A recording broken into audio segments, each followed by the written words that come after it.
എഴുതിയ പാട്ടല്ല ഇത്, എഴുതിയതല്ല ഇത്, കേട്ട് റെക്കോർഡ് ചെയ്ത പാട്ടാണ്. ഞാനിങ്ങനെ അയൺ ചെയ്തുകൊണ്ടിരിക്കുന്ന കുറേ അധികം സമയം എടുത്തു ഒരു ഷർട്ടൊന്ന് അയൺ ചെയ്യാൻ. കാര്യം ഞാൻ അറിയുന്നില്ല ഇത് അയൺ ചെയ്യുവാണ്. പ്രാർത്ഥന കഴിഞ്ഞ് ഞാൻ എഴുന്നേറ്റ് വന്നിട്ടാണ് ഇത് അയൺ ചെയ്യുന്നത്. ഒരു മെസ്സേജ് പരിശുദ്ധ അമ്മാവനോട് സംസാരിച്ചു.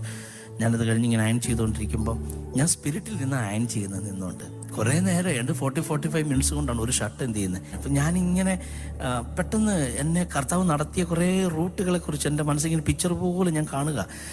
എനിക്കറിയത്തില്ല ഞാൻ കരഞ്ഞോണ്ട് അയൺ ചെയ്യുന്നത്. ഞാൻ അയൺ ചെയ്യുന്നത് എൻ്റെ ഷർട്ടല്ല, എൻ്റെ കണ്ണുനീര് അയൺ ചെയ്യുക. ഞാൻ നനയുന്നു, പിന്നെ നനഞ്ഞ ഭാഗമാണ് നമ്മൾ അയൺ ചെയ്യുന്നത്. നനയുന്നു, അയൺ ചെയ്യുന്നു. ഇങ്ങനെ ചെയ്യുന്നുണ്ടിരിക്കുമ്പോൾ പെട്ടെന്ന് ഞാൻ ആദ്യം കേൾക്കുന്നത്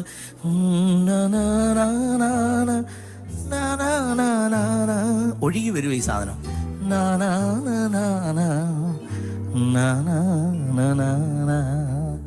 പെട്ടെന്ന് ആ ലൈൻ ഞാൻ കേൾക്കുന്നു, ഞാൻ പാടുക.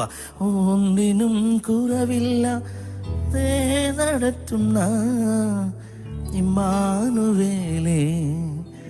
എത്ര പ്രാവശ്യം കൈകൊണ്ട് കണ്ണുനീര് തുടച്ചവരെ ഇവിടെ ഇരിക്കുന്ന അറിയാവോ? ഹല്ലേലൂയ. നമ്മെ നടത്തിയ ദൈവത്തിന്റെ സ്നേഹമൊക്കെ ഓർക്കുമ്പോൾ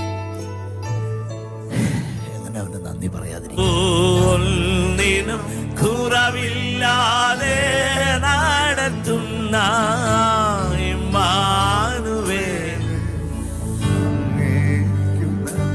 ലൈഫിലെ ഓരോ ജെറുസലേമിലും കരഞ്ഞുകൊണ്ടുറങ്ങിയ രാത്രികൾ ലൈഫിൽ വന്നിട്ടില്ലേ? ഒക്കെ നമ്മുടെ ജെറുസലേമായിരുന്നു.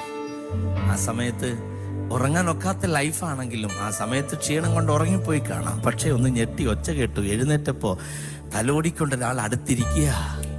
അവന്റെ പേരാ യേശു. അങ്ങനല്ലേ നമ്മളൊക്കെ മാറി വന്നേ? അതൊരു സുപ്രഭാതത്തിൽ പൊട്ടി വീണതാണോ? അല്ല, എത്രയോ പ്രോസസ്സ് കഴിഞ്ഞിട്ടാണ് ഇവിടെ ഇരുന്നു കൊണ്ട് ഇങ്ങനൊന്ന് സ്തോത്രം ചെയ്യാനുള്ള ഒരു അവസരം കർത്താവ് തന്നത്.